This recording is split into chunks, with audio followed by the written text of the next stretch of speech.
napakahirap intindihin dahil sa isang nagmamahal, kalungkutan ng ating labis na mararamdaman. Abang inaawit po natin sa palad mo, inihahandog ang buhay.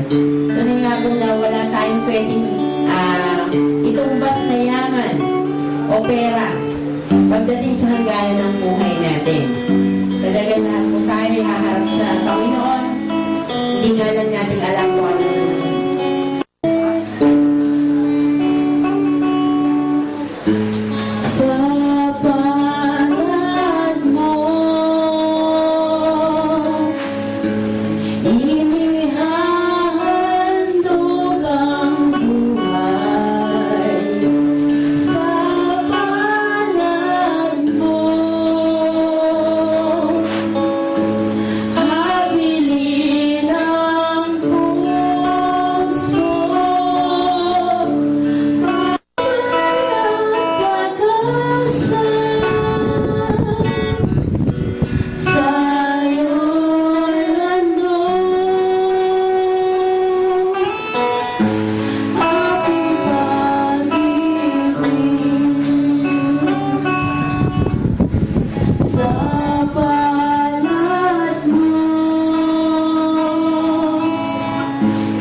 Tunay nga sa palad mo, Panginoon, nakasalalay ang aming mga buhay, O Diyos. Ay, O Lord. Kaya mo, Panginoon, na ibigay namin siya, na isauli namin siya, Panginoon, taos-puso sa iyo, Panginoon.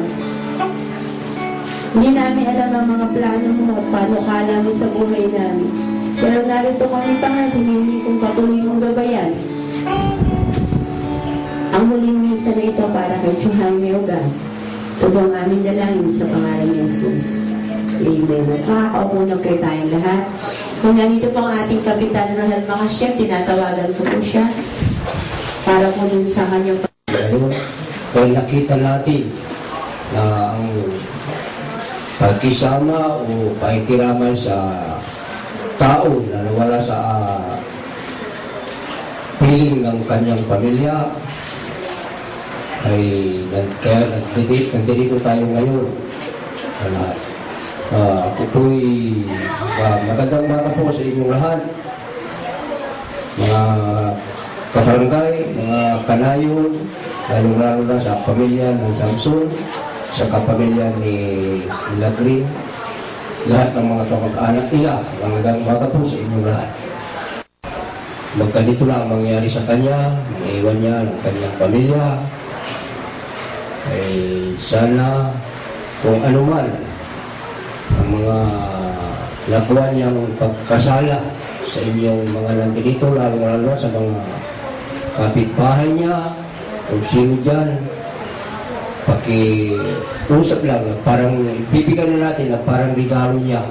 Dahil gano'n lang ang buhay.